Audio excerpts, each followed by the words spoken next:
Hello, everyone, and welcome to Boilermaker Lounge Tuesday edition. I am Sam Sprunger, joined by the All-American and birthday boy, Grant Flora. Grant, happy birthday, and Thank how you. we doing today? Doing pretty good. Yeah. Got up and here we are. It's feel like sometimes talk about the weather. It's getting unusually warm now after being Yeah, ridiculously cold, and and we're people getting wonder close to why they Christmas. get sick. Yeah, yeah. It's this kind of stuff right here.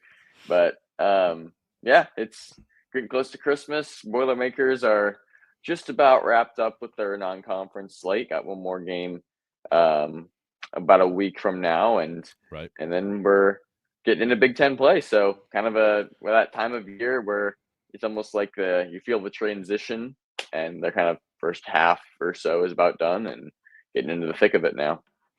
Well, and for those who celebrate Happy Festivus, as that is also today, for those of you familiar with the Seinfeld holiday, I will be sporting my Festivus sweater later today to celebrate the occasion. But yeah, we were able to go to Indianapolis to Gamebridge Saturday to watch Purdue take on the number 22 ranked at the time Auburn Tigers. And Grant, there were a couple of things that I'll say about. I've got observations that I'll I'll I'll I'll state a little bit later. But did you see this coming?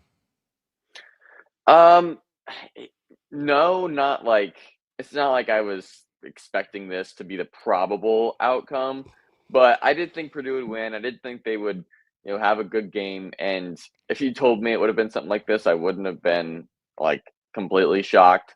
But it's not like I came in thinking, yeah, they're Purdue.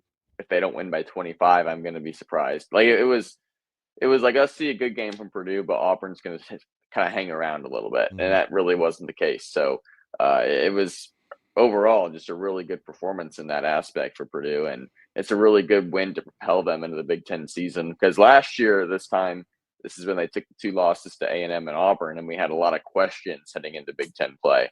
I think some of those have been answered at this point in the season.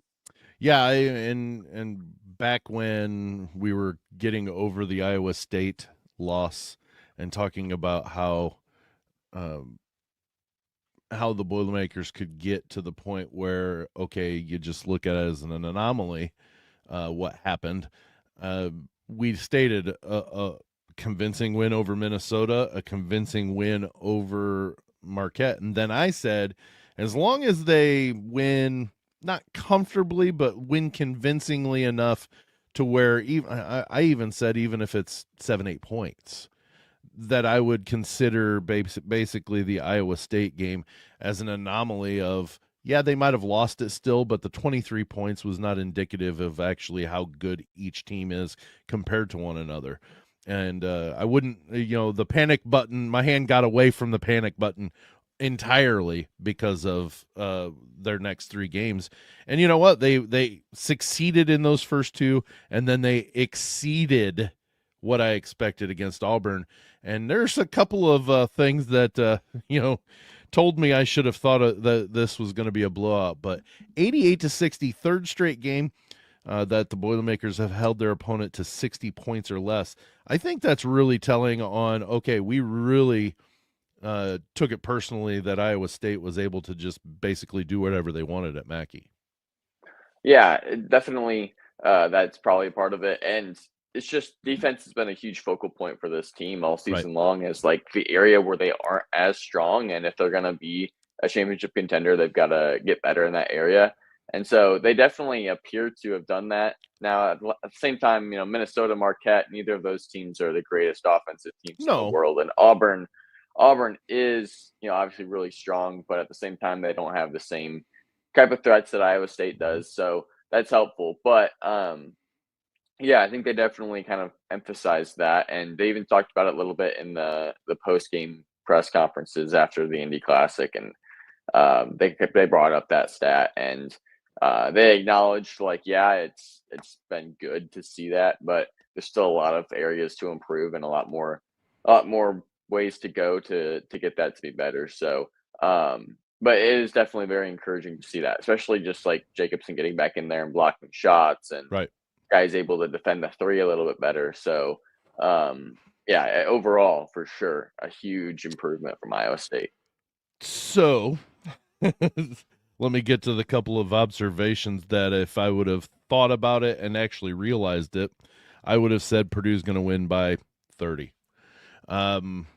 Couple days before the game, Bruce Pearl did an interview on a podcast and made the comment that last year Auburn smacked Purdue around a little bit, and that's cleaning it up, but smacked them around and basically were able to do whatever they wanted and forced Purdue to do what Auburn wanted Purdue to do. Ended up winning by 18.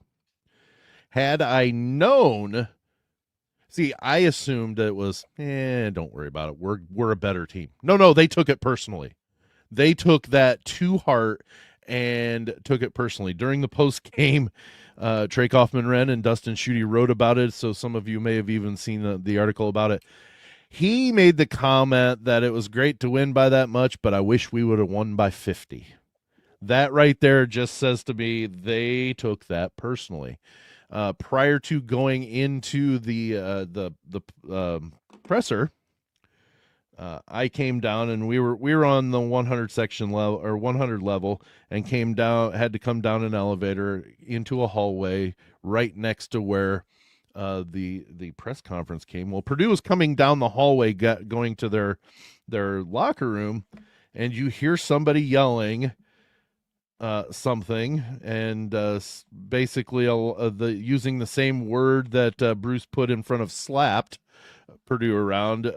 They said, "We are not that," and that we smacked them around in another way.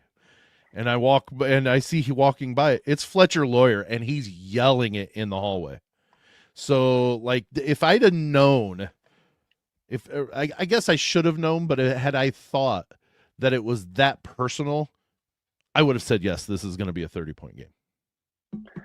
Yeah, that's a good point. I feel like whenever Purdue, like, when something like that happens and they take something personally, they always respond really, really well. And you definitely saw that against Auburn, just kind of the way they were playing. But yeah, it was kind of a revenge game for them. Obviously, last year, whenever you lose to a team like that in the way that they did, you're going to come out and try and kind of respond to that the next year. But but yeah, when you have those kind of comments made, it reminds me of like the Trey Donaldson situation that we talked about last year. Like, that was a 25-point game afterward, Right. Whew. So yeah, I guess you just got to be careful when you're playing Purdue and you're doing those pregame pressers, because they pay attention to that, and sometimes it can fuel their fire.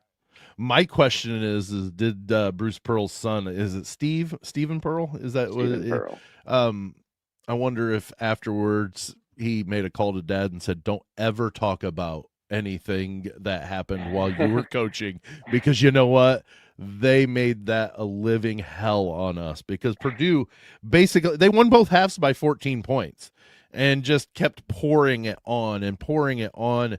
Auburn would hit a few shots and maybe get, whittle down the lead to 17, 18, and Purdue would go right back on a run, and it just didn't seem like it ever got close after it, because at the beginning of the first half, or for probably a good half of the first half, so first 10 minutes, it was relatively close. I think it was a 7-point game by the time we hit the 10-point or 10-minute mark, but it was close-ish. Like, you could see that Auburn was getting some shots and able to control a little bit of what they wanted to do. But after that, once Purdue hit double digits, it just never, ever felt like it was close at all. Yeah, that was kind of the difference. You think back even to like Minnesota, when Purdue struggled the first half, was only up by a few points, and then blew them out second half. Like, and then Marquette, it was different. They played a complete game. This was a complete game, and as you play harder opponents, playing those complete games gets a lot more difficult. And we saw the essence of a complete game on Saturday. So that's another really good sign for Purdue moving forward is their ability to come out, start strong, and compete well early, but then sustain it through the second half. Because even in the past years, like it feels like it's one or the other sometimes. Either build up a lead in the first half and then the other team comes back, or maybe they struggle and have to pull away in the second half or get back into it. So yeah, it's really encouraging to see those types of performances. And I think back even to like 2024, the UConn team, and just as like a standard for what a championship team that's gonna just blow through a tournament and win a championship, what they can do. That UConn team just dominated people from tip to final buzzer, and they did it, having these types of equal spreads between one half and another. They did it by having these 30-point runs, like what we saw Purdue have against Minnesota. Like they just absolutely dominated teams in all aspects of the game, and when I see these types of performances, these equal halves, these 30-point wins where Purdue just kind of dominates their opponent offensively and defensively, it reminds me more of that UConn team. And it's like, okay, now they're starting to look like a championship contender, like we've kind of talked about earlier in the season. I'm looking looking at the final stats, and the stat sheet that they let us, the live stat sheet that you can look at during the game, they put current trends over in the corner. And to end the game, and this will be a little telling too, because by then you had, I mean, they never emptied out the bench, the end of the bench, but they took the starters out by the end of the game. But you look at current trends. It says field goals, Purdue, 5 of last 5. Auburn, field goals, 1 of last 11. That kind of is the way it went for a good portion of the time. Once you hit that double digits, Purdue just kept pouring it on and hitting threes. They hit 12 threes. We talked about the fact that they hadn't really come alive too much and hit a ton of threes like they did against Nebraska last year, where they hit 19 of them. But they'd had some stinkers to where they were not hitting any threes. And the great thing about this game was, and not in the fact that it happened that way, but that it was a 28-point win, and Fletcher Loyer and Braden Smith combined for 1 of 10 for threes. Yeah. Yeah, it just shows how, and we talked about this a little bit, but just how this entire team has great three-point shooting ability. Right. And you have to have that, especially when you have guys like Trey Coffin-Wren and Oscar Clough that are going to draw so much attention on the inside. You have to be able to kick it around and make them pay on the perimeter. We talked about that with Iowa State. Like when they doubled TKR in the post and he was able to kick it back out, Purdue made the right play, rotating the ball around and finding the open shooter. They just couldn't convert from three. And so they came up empty on multiple possessions. Iowa State comes down and scores. The next thing you know, Iowa State's up by double figures.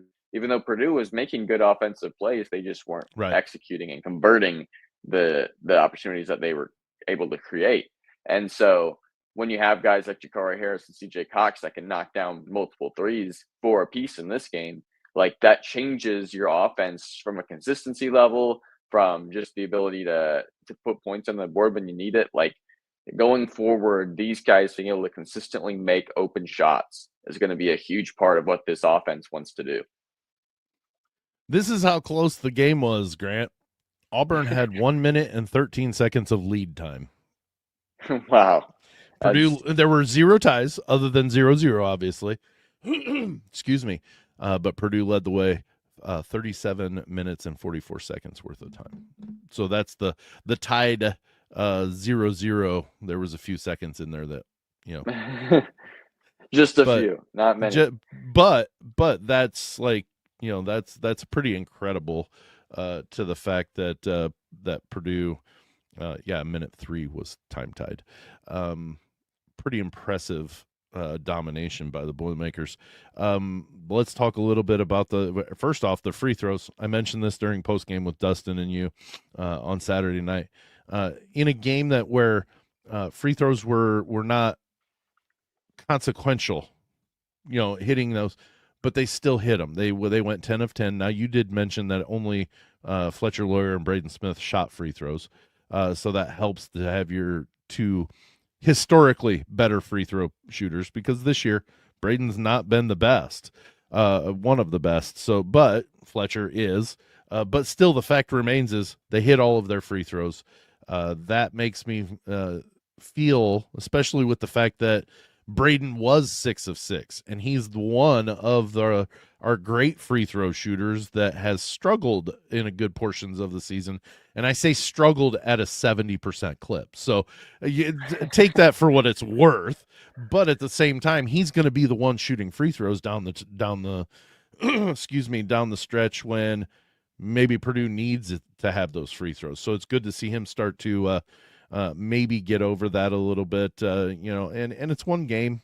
And you know what? He doesn't miss a ton normally, but he's missed front ends, which to me equals, even though it's one in the scorebook, to me, I consider it two, because you don't even get the opportunity at that second one to try and make it. But it made me feel good to see that they hit their free shots. Yeah, for sure. And again, that's something championship level teams do. Championship level teams make all their free throws when they get them, and it's a huge reason why they win.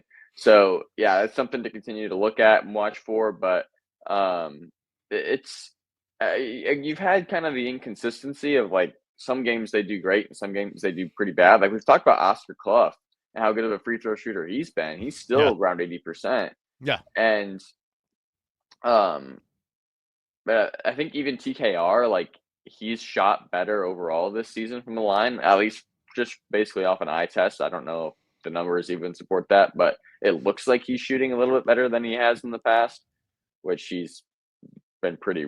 It says he's shooting in the past 66.7% from the line, which is better than what he's been. I feel like he's always been like 50. So low 60s, high 50. Like that, he was one that you would expect to see him missing some, but he's improved up to 2/3 of the time.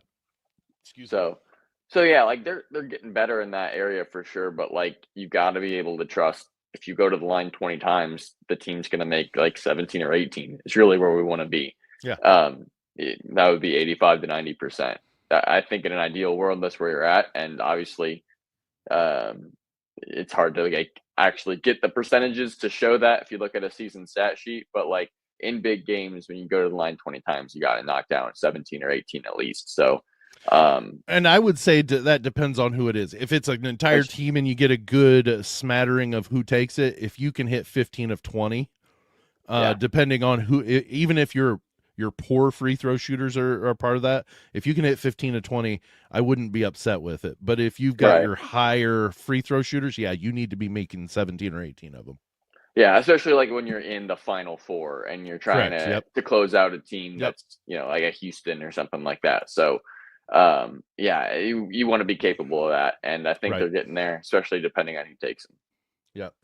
Well, and let's get to I have been saying, all year, trying to see, do Oscar Clough and TKR out rebound the other team. They didn't this on Saturday. They only had 13 combined rebounds, which actually for both of those gentlemen is low.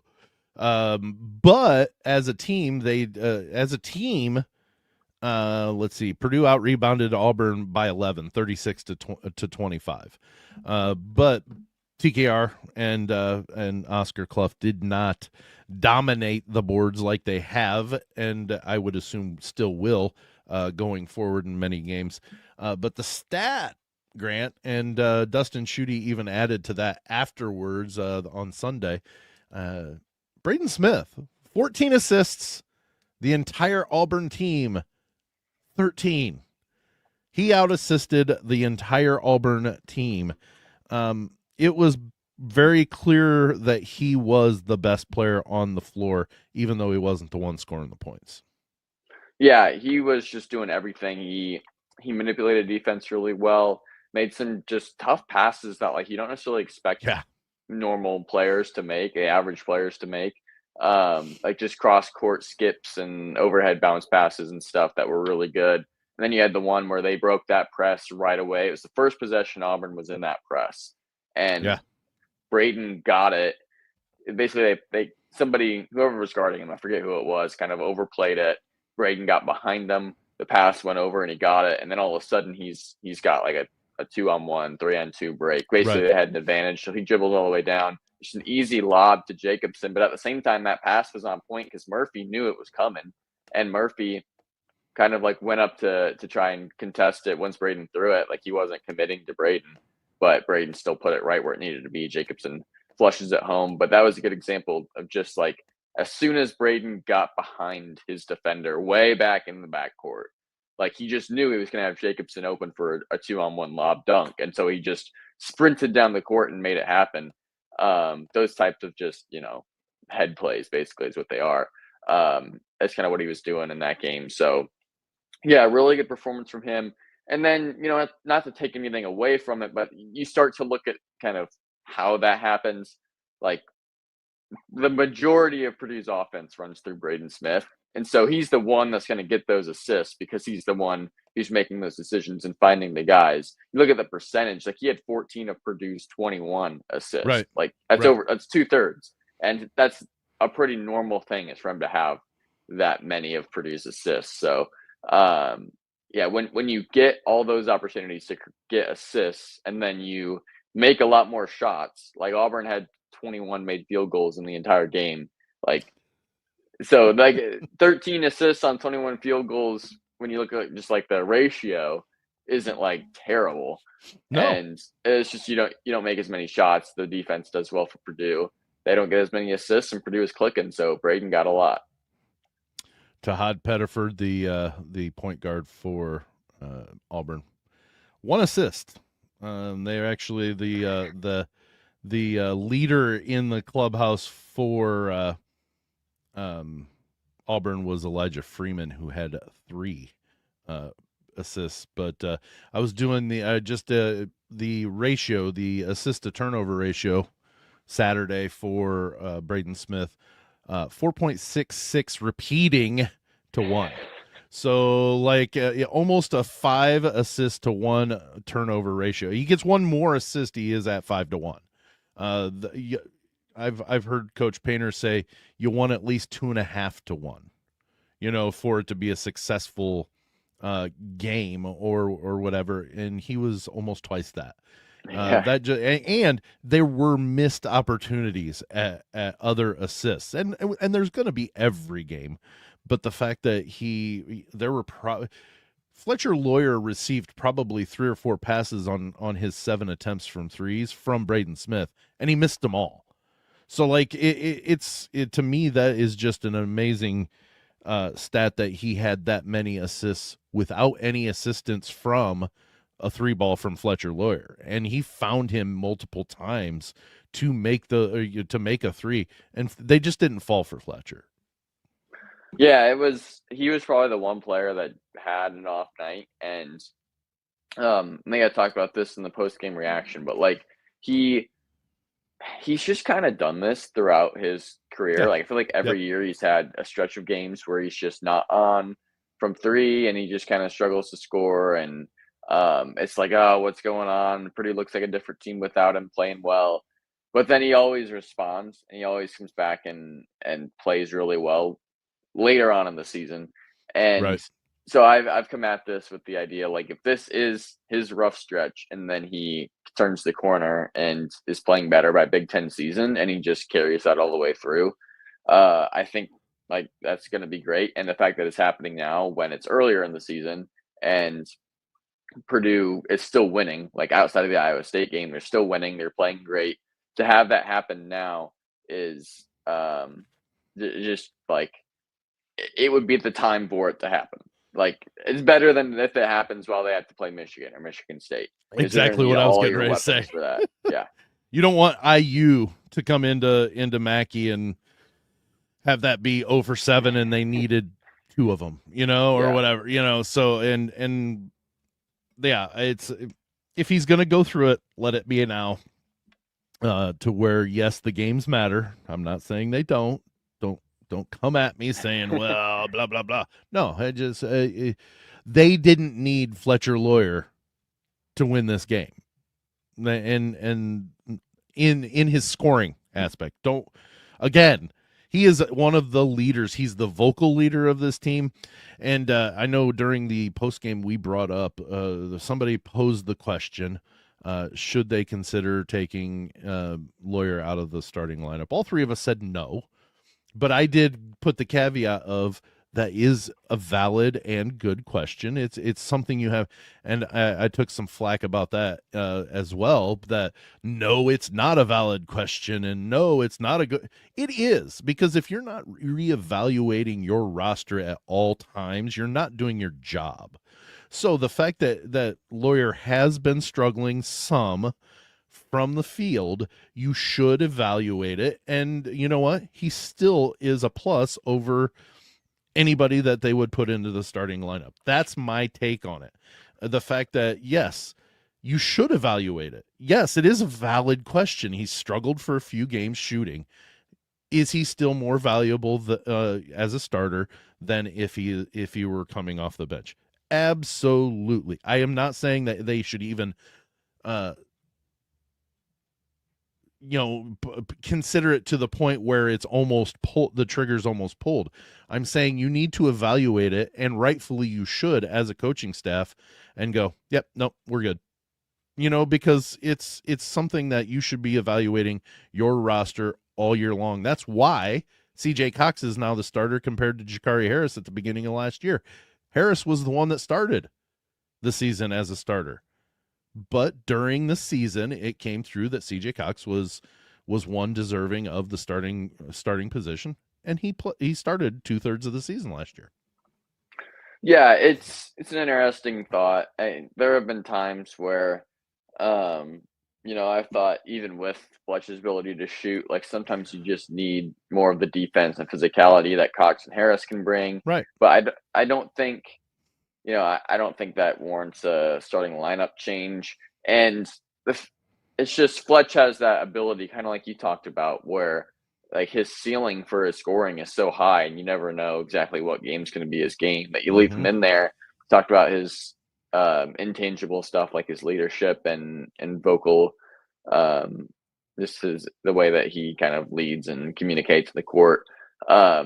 So all those types of things. And then like the other thing too is when you take a player out of the starting lineup that's been in the starting lineup, especially like he started every game he's played, right? You don't want that to take him out of rhythm or even be a mental thing that ends up making it even harder for him to get over that hump. So, but at the same time, you don't want to hurt your team in order to save feelings. Right. Yeah. And so there is that, and I think where we kind of land is like ultimately what's better for the team is to have Fletch in there, because Absolutely. the other thing is what would the starting lineup be if you take him out? Like Cox and Harris at the 2 and the 3 probably is what it would be at this point. And like they both had a great game in Indy, but they've kind of had just as many inconsistencies as Fletch had. So it's like you're not really, it's not like you've got a guy that's just been riding a heater all season long that should be in that spot, as opposed to somebody who's been inconsistent. It's like you just be replacing one inconsistent guy with another is kind of how I see it. But inconsistent in different areas. You know what I mean? Yeah. Potentially. And here's what the thing on this is, you don't know when, and he's got such a long track record. Track record. You don't know when he's going to bust out of that. And it's going to happen. He's going to go on a heater. And the fact that he's still in the lineup, putting up and I think Coach Painter even addressed that during the press conference the other night, was, yeah, he was 0 for 7, but you just don't know when he's going to hit the next 4 he takes. And Braden still feeds him because he knows that the next 4, and I don't think there's ever a thought in Fletcher's mind that he's 0 for 7. He knows he hasn't made one, but he doesn't know how many he's taken. But he also knows that the next one he's going to take is going to go in. And if it doesn't, the next one's going to go. Like, that's the shooter mentality that he has. And eventually he's going to make 7 out of 8, 9 out of 10. And good Lord, watch out for the team that they play when he does finally break out of this mini slump that he's going through. Yeah, I would expect by the time Big Ten play comes around that he's at least going to be like, making a normal amount of shots. Like he might not be going 7 or 8, 9 or 10. That might be later on, but I would Right, expect him to right. be shooting normal. I mean, maybe it's a bit of a struggle in Madison when they play Wisconsin, only because it's on the road. But like by the time they hit Washington, Penn State, like I think he's going to kind of fix that and at least be back to the Fletcher we're used to, and then who knows, whenever you're at home, he has the ability to just go crazy. So, yeah, I think we're probably getting over this hump already just with the break. And whenever you get like, this kind of time and things just change. Like sometimes the good things you've been doing, you kind of lose them a little bit, but sometimes the struggles you've had also go away. So, I think this next week or two is a time of change, not just for Fletch, for everybody potentially, but um, I think in this situation, it's probably going to be good for him. Well, and he still is shooting 42.1% from threes, even Yeah. even with his mini slump of a struggle and an 0 for 7 against Auburn, he's still shooting 42% from behind the three. So definitely not anything to push the panic button on for that. And we even addressed that maybe the evaluation of is he struggling might be in game. Okay, maybe he sits a few more minutes than he would if he's been struggling and there's somebody else that has a hot hand. That's a difference. To where, but even if somebody else if there's nobody with a hot hand and Fletcher's struggling, you keep Fletch in because you just don't know when those next four are going to fall, and it's definitely something that to me, excuse me, to me, the benefits outweigh any of the detractions from what he's posing, because we've got enough shooters around him and Braden, and with Braden, TKR, and then Harris, all those guys who can shoot the ball, Cox, everybody. You can have one guy that's struggling a little bit because he's going to pick somebody up eventually. Yeah, for sure. And Fletch isn't even just a shooter either. Like he drives the Right. basketball. That's how he got a couple baskets against Auburn, makes his free throws. So yeah, he does a lot of really good things outside of shooting the basketball, can still score. Like think about a situation where Purdue gets in that where TKR is double teamed or something, they swing the ball around, Fletch gets Right. it on the perimeter and he's open. Like he doesn't have to shoot it just because he's a shooter. Like he can do a ball fake and drive and get to the free throw line, score inside. Like He's an he has other unbelievably options. effective driver to the Yeah. hoop. He really is. You don't think of him because you think, well, he shoots the three ball really, really well. He does a really good job driving and getting to the hoop too. Yeah. So like he's got his options. He's really crafty in the way that he scores. He can shoot lights out at Mm-hmm. any point in time. So yeah, I don't feel like he's ever a liability offensively, even when he's having a rough night. Right. Well, let's talk a little bit. I brought it up that Braden Smith out assisted the entire Auburn team. Dustin Schutte added to the fact that this is not the first time this season that Braden Smith has out assisted the other team. He did it in the Baja Mar against Memphis. He had 12 assists, and the entire Memphis team had 9. But Boiled Sports put out a post on X that I'm going to pull up and put up here, Grant. There are 10 times instances since December of 2023 that Braden Smith has out assisted the other team. And you look at the bottom 2 on there, those are kind of surprising. The fact that he had 6 assists in those games against Jacksonville and Maryland of late 23, early 24, and both of those other teams had only 5. But you look the Sweet 16 game against Gonzaga. That game I was at, and it was apparent, and Zach Edey was on the floor. It was apparent that game that Braden Smith was the best player on the court, and at that time, it wasn't even close. Like this was almost Houston-esque, like Houston game from last year. That game against Gonzaga, He just was running the show, and he was making play. He was the puppeteer, and the Gonzaga was just doing what he wanted them to do, and he was putting the ball where it needed to be. That game, to me, said, Braden Smith's going to be even something more special than what we thought at that point. Yeah, you said he was the best player on the court in that game, and that was for Zach Edey. Correct. Like that's pretty special. So, and Zach Edey scored 30. yeah. And it was still apparent that Braden Smith was the best player out there. Yeah, so a pretty insane list just to have 10 games where you can out rebound the entire team or out assist. Sorry. Yeah. So what? 2 of those are from this season. Looks like 5 of those were from last year, and then 3 of them the year before. So, yeah, just his consistency with his assist numbers. Like this, we're talking about a guy who has a chance to break the all-time NCAA assist record from Bobby Hurley, which is just a record that nobody, I think, is really expected to be challenged, and he is. And the other thing about it is, I know we're getting a little bit more onto the record here, but like he's just your traditional 4-year point guard. Like he's not a 5th or 6th-year player like what that one guy from Detroit Mercy was who was trying to beat Pistol Pete's scoring record. Like that was Davis's son. I know. Yes, yeah. I know who you're talking about. Yes, like there's no asterisk next to this. Like he is just for 4 years has been an insanely good point guard and insanely good distributor. And I think stats like this kind of just show you how true that is. And going into the rest of this season, the rest of this senior year that he has, the ability to just manipulate that defense.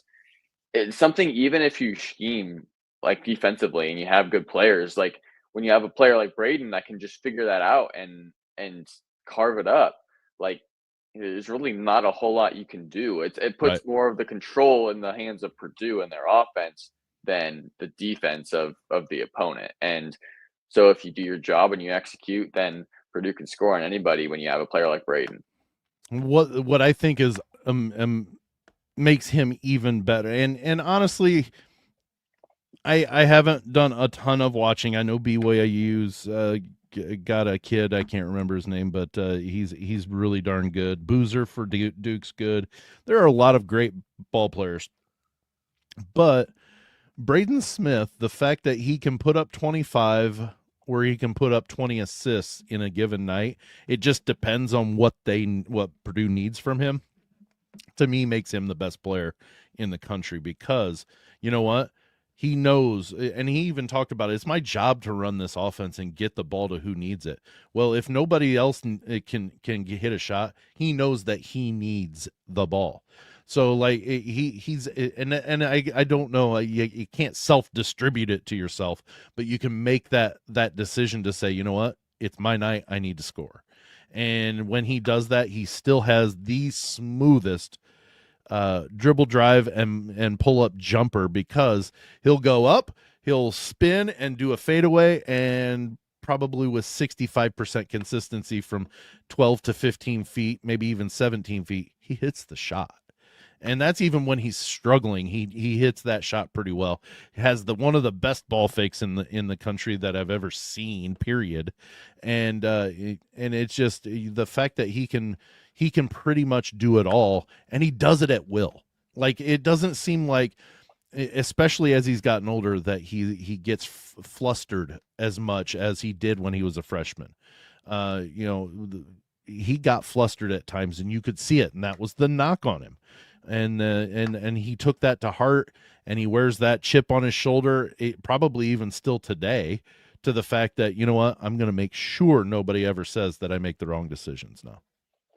Yeah, and just kind of based on what you're saying, like to me, Braden's great. He's one of the best, if not the best players in the country, but he's also probably the most unique player in the country. Yeah. Like he's maybe 6 foot tall. They post him at 6 foot tall. Yeah. I'm not 6 foot tall, and I'm taller than him. So yeah. I'm just saying. Yeah. So he's maybe slightly under 6 foot tall. He can barely dunk. It's not like he's got this insane jumping ability or anything like that. He does have long arms, but he's not the type of player you look at and you're like, oh, that's probably the best player in the country. And Oh yet no, yeah. like you say, he's got a mid-range game that is killer, which not very many people have anymore. He's the best passer in the country. He has this insanely good ball fake, like all these things that are very unique that make him like there's nobody out there to compare him to really when you're trying to guard him and Mm-hmm. to scheme for him.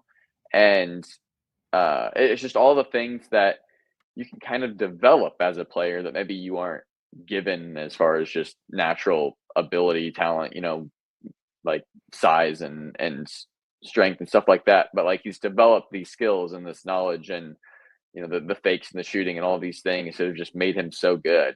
And it's all come from the hard work and Mm-hmm. the precision and consistency that he's developed over his time. Think about this. He can shoot the three. That's why he's got such a great ball fake, because you've got to respect his ability to shoot the three. So when he puts that ball fake up there, he gets people in the air and he either goes back up and gets fouled or he starts the drive. Well, if they respect and don't fall for the ball fake, he can drive with great precision. He drives to the hoop. Well, you have to respect the fact that he does have a mid-range shot, because all of a sudden he can stop on a dime and put that ball fake up and get you in the air, and then he goes up and hits a mid-range jumper, or he gets you to foul him. Well, if you respect that and play back, or you try to, okay, he might shoot the mid-range jumper, we got to stay belly button to belly button. Well, all of a sudden he's by you and at the hoop, and you're either going to foul him or he's going to score. Like he's got every facet of the offense for him to score as a tool in his belt. And oh, by the way, he can find anybody, even if it's behind him, for an open shot. Like that to me is why he's the best player in the country. Yeah, and it's why, so many defenses just try and get the ball out of his hands. Right. Like it's not a thing of like, let's force him into tough shots. It's like, we just can't allow him to have the ball because there's just too many things that can go wrong for you. That's why you see people try and trap him way out high, past 3-point line. When he makes his ball screens, they're just hedging him and trying to trap him just to make him pass it out there, right, so that he's less lethal closer to the hoop. And then even that, Purdue has the answers. You get it to TKR, and then you have an extra player. Like they have all the answers. It's about execution, about consistency, bringing it night in and night out. And Purdue is pretty good at, and Braden Smith specifically is pretty good at doing that. Well, 3 straight games, first time in school history that somebody has double-digit assists in 3 straight consecutive games. First time in the history of Purdue for somebody to have, for a player to have 3 straight games of double-digit assists. And it does not surprise me that he's doing this. It really doesn't. We've seen him from freshman all the way to now. And, and now nothing really surprises me when you see it. You just sit in awe and watch him make these plays, and you're just like, wow, how lucky are we to have him on our side? Because it's one of those that we love him as being on our team, but we would absolutely hate him if he was on the other team. And you know what? I'm okay with that. I'll take the love, anytime, because that just he is Purdue through and through. So definitely something to enjoy during this season. Yes, there are going to be some times that he's probably frustrating as all get out, but there's going to be more awesome than not with Braden Smith the rest of the season. So sit back and enjoy what you're witnessing, because I think first or second round of the tournament, he very well could be passing Bobby Hurley with the assist totals, especially if he keeps up the totals with double digits. Not maybe consecutive, but he gets more and more of those with double digits. He's gonna approach that right now. I think right now he's 26th on the list, but very easy to pass a few of those in one game. And like you said, there's one more non-conference game coming at us. That'll be next Monday, right? Yeah, 29th, as Kent State comes to Mackey Arena, and Boilermakers wrap up the non-con schedule. And then we go into the Big Ten gauntlet and see how the Boilermakers come out. 39-1's great, a great record. So I can handle 39-1, but no, but well, Grant, happy birthday. Thank you. Merry Christmas, everybody. Happy Festivus today, but then Merry Christmas for everybody coming up this weekend, and if or this later this week, and happy holidays to everybody else that may not celebrate Christmas. My family and Grants celebrate Christmas, so we've got that holiday, but we know we're not the only holiday going on at this time. So if you do not celebrate, happy holidays anyways. We do hope you get some time to spend with family and friends on that one. So that brings us to the end of the Tuesday edition of Boilermaker Lounge. Oh, one more non-con game, and then we get to the Big Ten. That's great. That's fine. I'm anticipating this Big Ten season. But for the All-American and birthday boy Grant Flora, I'm Sam Sprunger. We'll see you on Friday.